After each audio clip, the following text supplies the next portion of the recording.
What's an experience you've deemed supernatural and cannot find a rational explanation for? When I was a kid, I was putting on the gel in front of the mirror. My bedroom door was locked. When I finished, I tried placing the lid back on the jar with my sticky gel hands. I dropped it and hit my foot and it slid. Under the bed I was like, and drive my hands with a little towel. Then as I was bending over to pick the lid from under, the bed slid back out on its own. I didn't panic or anything, but I did look under the bed, and there was absolutely nothing. Where it could have bounced off also, by the time I reached for it, it wouldn't make sense.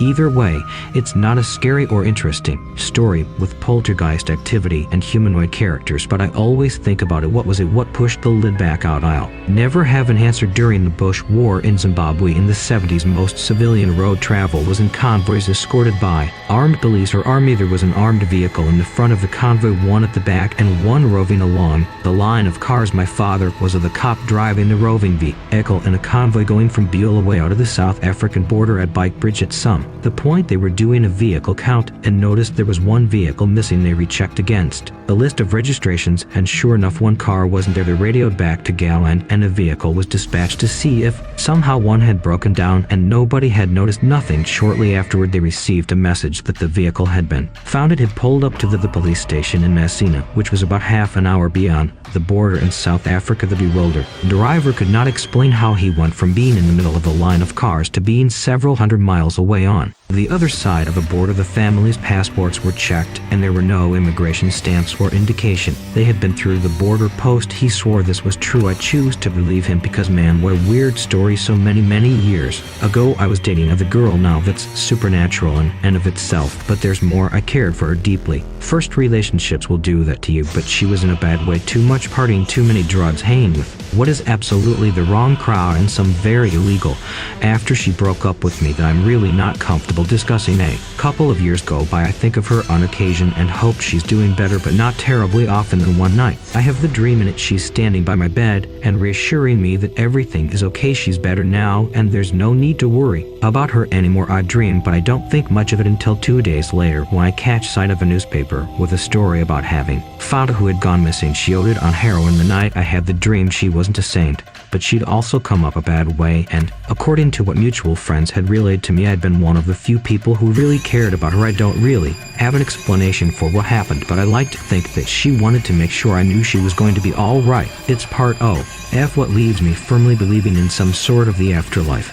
I had just moved into my first apartment. It was a very small studio in a not so great neighborhood. I was 21. I started noticing things going missing after a couple of weeks. A nice pair of underwear, charm bracelet things I thought maybe I left somewhere or lost or misplaced, until I noticed a picture of me and my friend I had on the fridge was gone. I was perplexed. I turned my apartment upside down. No, the picture over the course of the year, little things would just disappear. I even went to the office and asked how many employees had access to my apartment. The office manager showed me the safe with the keys and showed me the log of who takes what key when none of the dates added up to missing items. I was perplexed. I was about 2 weeks from moving out because my lease was up and I was moving in with my boyfriend. A storm came in and damaged the apartment building roof, and HVAC maintenance let I know they'd be coming in to replace ductwork and replenish insulation. The guys come and go in my bedroom closet, and lo and behold, there's a panel leading to this weird attic space that spans the entire half of the apartment. 4 homes. I had no idea it was there, and the maintenance guys assure me that it's only accessible from the apartment. I decided to poke my head up and look about. While they were up there in the back corner above my bedroom was what I can only describe as a shrine of my stuff, my underwear, pictured jewelry, all of my missing items all together placed in a triangle. I got so freaked out I just left it all there. I moved into my boyfriend's house that night. I had him and his friends move my things for me so I didn't have to go back. I told the apartment manager, but she didn't seem to care at all.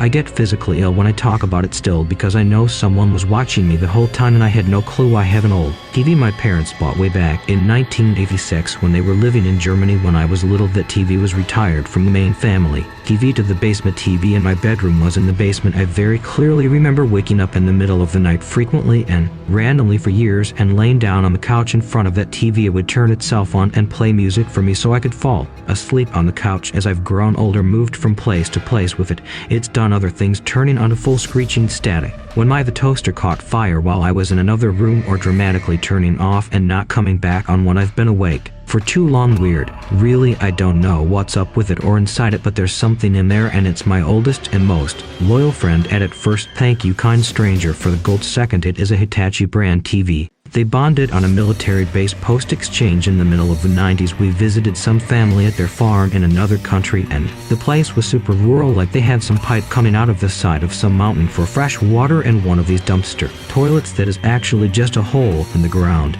and if it's full they throw earth on it and dig a new one. So it was in the middle of summer and super friggin' hot. Even at night, I had awoken around 3:0 a.m.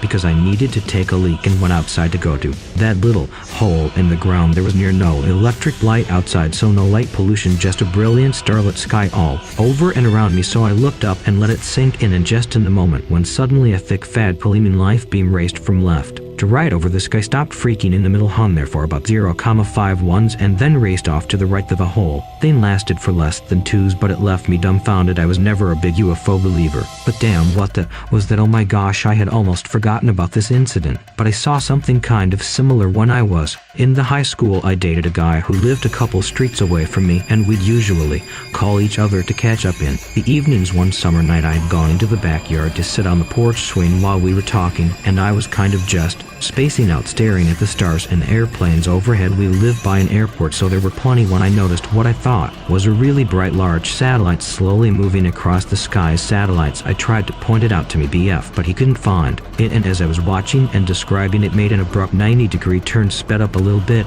and then just vanished. It was super weird. I grew up in my grandparents' house, which was an extremely old house that used to operate as a store. It was later converted to a house, and then my grandparents bought it. One day my grandma and I are sitting in the kitchen. I'm reading a book and she was perusing a magazine when we hear a sound, loud and clear, the sound of cowboy boots walking around in the room above us, very distinct footfalls, and they couldn't be confused with another sound, if you know what cowboy boots on hardwood floors sound like. My grandma and I look up at one another, and I remember whispering to her, I thought we were the only ones home. We were the only ones home at the time, and I was never comfortable in a house by myself again, especially since my bedroom was upstairs next to the empty one with the footsteps, when a strange force pulled me 12 blocks through my small town. One night I just sort of felt like walking, and as I went on, the impulse got stronger until I could tell exactly where I was going. The location had zero significant relevance to me or my life, and when I got to one end of the field, there was a small black figure sitting in the spot I felt I was supposed to go. I realized how weird the situation was and sprinted all the way home. It was super strange. In 6 years later, I've never had anything at all similar happen. It started by meditating in a dark space on my porch. Okay, this is a story I've never been able to explain, but this is the perfect treat to share it. There was a big creek behind my neighbor's/friend's house. It was basically the natural stream that had been turned into a glorified sewer drain. It was all surrounded by houses. The creek ran down through this hilly, partially wooded field up to this very small underpass. On one side was a very large drain for rainwater from the adjacent street. When dry, the mouth of the drain was a wide, flat concrete slab. My friends and I used to play here all the time. It was pretty picturesque, all things considered, with a small natural the waterfall that spilled into a deep pool that continued through the underpass. The time I went down there with my friend, and we saw something at the mouth of the drain on the concrete. It was like this weird thing. It was dead, roughly the shape of maybe a baby raccoon, but completely hairless, a little bloated, probably from being dead, and this weird fleshy blue color. It was covered in a clear watery slime, and there was this puddle pooling around it, but the drain and area around it was bone dry. It had 6 limbs that ended in small little hoof-like appendages, a scrawny thin tail, a mouth that was like this very rounded muzzle with small slits for nostrils, and what appeared to be 4 closed eyes and small rounded ears. Think like a hamster's. There wasn't a mark on it, no scratches or anything, but it was dead, my friend, and I freaked out like WTF is this? Well, my dad had a really nice camera, and I said we should go get it and take a picture. In retrospect, one of us should have stayed there, but we were like 9 and 10, so we go back to my house and start telling my parents about this weird thing by the creek, and we got to take a picture of it, and my dad was instantly interested because I wasn't the kind to exaggerate this much, so he takes the camera and follows us to the creek, and the thing is gone. The stain of the puddle is was still. There are no signs the puddle was disturbed, like maybe it rolled into the creek or an animal came by to snack on it, but this thing is just gone. My friend and I am in shock and swear it was just right here as we're talking. This old guy who lived in one of the houses nearest this part of the creek and had a view of it came up to us and said he saw us looking at something and go away, and while we were gone this guy in the black suit came out to the spot we were looking at, picked something up and walked away. Well, the suit guy made him suspicious enough to come down and see what was going on. I don't remember what really happened after that, just that my friend and I were insistent on what we'd seen but got dismissed by the adults. I've always tried to dismiss this as I saw some weird roadkill of a baby raccoon or something that got washed through the drain, but then why was it completely hairless and so blue? It wasn't cold outside. This was the dead of Midwestern summer, and why did a guy in a black suit supposedly take it away? Used to work hospice care. A woman who was dying of a brain tumor had 2 Siamese cats she adored. She had pictures on her wall, and while lucid would tell me about them. Often the night she passed, I called hospice and waited in the living room. It was summer and the front screen door was open. I look over and see 2 identical Siamese cats sitting there. Thinking I'd lost my mind, I took a picture of them. They were really her cats. Had passed 8 years before. I'm rational and logical person and think there's a rational and the logical explanation for most ghostly the phenomenon I cannot explain. Those cats, they were coming to get her and lead her to whatever awaited her. I remember when my dad was dying, he asked about the white dog that was there next to him. It was in the house. We had no pets at the time. The only thing I can figure is his old dog Snowball, who was very attached to as a boy came to get him. When I was in middle school, I lived on the hill that had a graveyard on it. I had a friend who pulled all-nighters with me. In summer it's light here pretty much all night, so it was never creepy. As we were heading down the hill, I don't know why, but I glanced back and saw a little girl in a white dress. This was around 2:00 or 3:00 a.m. I stopped and she walked into the woods, which the graveyard was like 100 yards away from. I asked my friend if he saw her, and he did. We both thought it was weird, so we went up to see where she went, but saw no sign of her. 3 years later, I have a class in high school with a teacher who loved local ghost stories, so every Friday he tells us 1 or 2 new ones. Then he talks about the girl at the hill cemetery, and it snaps back to me. I got chills from the thought. My friends and I decided to visit the graveyard at night because we were dumb and generally creepy, so one tried to spook us by hiding. 5 minutes later, he walks up looking pale, asking to leave, points to the woods, saying a little girl just tried talking to him, and I felt like we were being watched from the trees. My randomly assigned college roommate and I felt deeply connected. The moment we met for the first time, we were inseparable right away, as if we had never really been strangers. Months later, we randomly find out that our mothers were pregnant at the exact same time in the same city in a country that neither of us is originally from. They were in that country for 2 completely separate and oddly specific reasons. So we're not talking about your ordinary beach vacation. She is from the US and I am from a European the country. Up until that point, there had been no overlap in our lives except for the 9 months our pregnant mothers unknowingly lived on the same street in a foreign country. A couple of weeks prior to giving birth, they both moved back to their respective countries. It's been 10 years